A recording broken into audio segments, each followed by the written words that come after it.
Hello friends, स्वागत है आपका मेरे यूट्यूब चैनल पे। आज मैं आप लोगों को बेस के बारे में बताने जा रही हूँ, तो अच्छे से समझिए, ठीक है। अभी अभी जस्ट होली पार हुआ है, तो लोगों को ज़्यादा खा लेने से क्या हो गया है, एसिडिटी, कब्ज, इस टाइप की शिकायत हो जाती है। तो इस टाइम लोगों ने जो यूज़ किया है उसे कहते हैं milk of magnesia. That is क्या है, वो बेस है। देखिए फ्रेंड्स, ये मिल्क ऑफ मैग्नीशिया ही है जिसका यूज हम लोग एसिडिटी के बढ़ जाने पे, या फिर बच्चों की पॉटी नहीं हो रही है तो हम लोग क्या यूज करते हैं, जो सिरप यूज करते हैं उसमें भी milk of magnesia means magnesium hydroxide होता है। तो बेस भी हमारे डेली रूटीन में बहुत यूजफुल है। तो समझते हैं पहले बेस होता क्या है। तो फ्रेंड्स, मैंने इंट्रोडक्शन में क्या लिखा है, base is a bitter taste chemical substance. ठीक है, ये एसिड का जस्ट उल्टा होता है। आपने जो एसिड में पढ़ा है उसका उल्टा स्वभाव किसका होता है, बेस का। तो ये पहला लाइन क्या है कि बेस जो है एक बिटर टेस्ट सब्सटेंस है। मतलब ये कैसा सब्सटेंस है, तो ये बिटर है, मतलब ये बहुत कड़वा होता है टेस्ट में। आगे देखेंगे, it release hydro oxide ions. ये क्या करता है, हाइड्रो ऑक्साइड आयंस पानी में मिलने पर ये रिलीज करता है।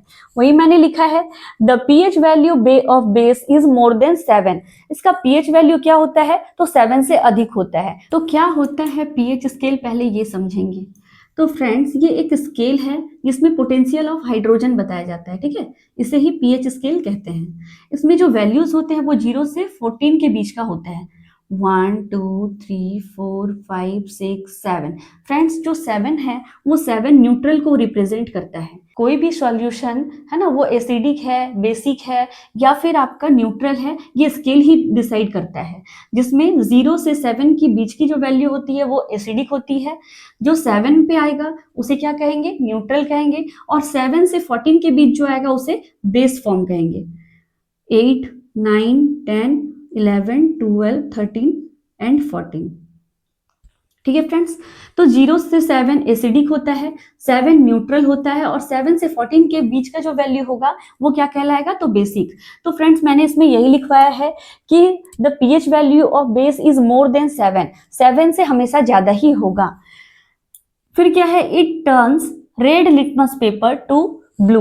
ये क्या करता है, रेड लिटमस पेपर को ब्लू कलर में चेंज कर देता है। तो ये लिटमस पेपर क्या है, तो फ्रेंड्स वो एक पेपर होता है जिसे किसी भी सॉल्यूशन, या तो वो एसिडिक हो या तो वो बेसिक हो, उसमें डिप करने पे उस पेपर का कलर चेंज हो जाता है, तो उसे क्या कहते हैं, लिटमस पेपर। तो इसका क्या खूबी है कि ये रेड लिटमस पेपर को ब्लू कर देता है। उसके बाद एग्जाम्पल मैंने लिखा है मैग्नीशियम हाइड्रोक्साइड, यही है milk of magnesia. Milk of magnesia का फॉर्मूला क्या होता है, मैग्नीशियम हाइड्रोक्साइड। उसके बाद एग्जाम्पल है कैल्शियम हाइड्रोक्साइड का, जो कि क्या है, एक बेस है।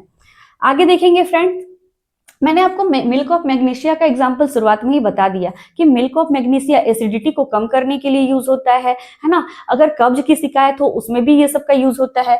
आगे देखते हैं, metallic oxides are said to be basic oxide. जो मेटेलिक ऑक्साइड मतलब मेटल के ऑक्साइड होंगे, जैसे कि मेटेलिक ऑक्साइड कहने का मतलब है, आप यहाँ पे कोई भी मेटल को रखिए, तो कैल्शियम ले लेते हैं, चलिए, तो कैल्शियम ऑक्साइड कह रहा है तो ऑक्साइड ले लेते हैं, तो कैल्शियम ऑक्साइड क्या हो गया, मेटेलिक ऑक्साइड हो गया, ठीक है।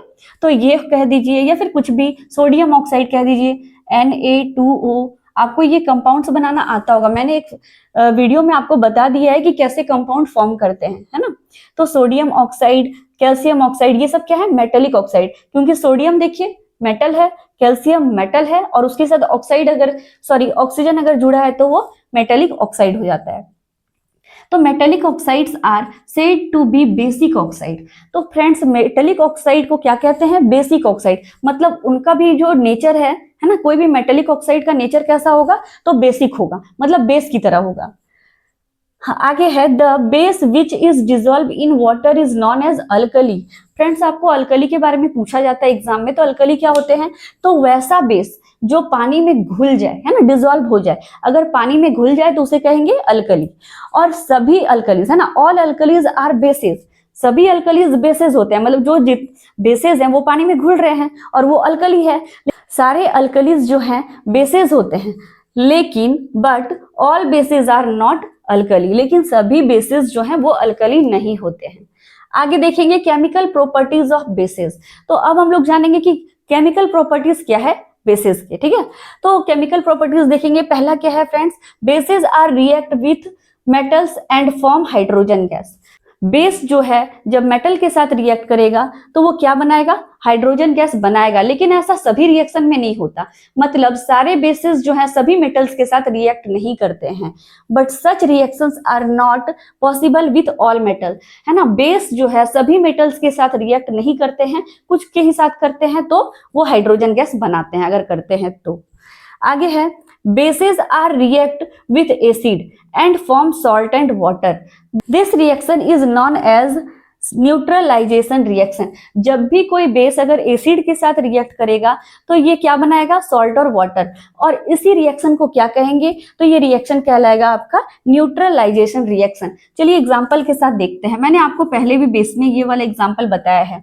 पहले क्या है, बेस, तो बेस कोई भी एक बेस ले लेते हैं, सोडियम हाइड्रोक्साइड, ठीक है, प्लस ये किसके साथ रिएक्ट करेगा, एसिड के साथ, तो HCl ले लेते हैं जो कि एसिड है। तो ये जब रिएक्ट करते हैं तो क्या बनाना है, सॉल्ट। तो फ्रेंड्स मैंने आपको बताया कि सॉल्ट कैसे फॉर्म करता है।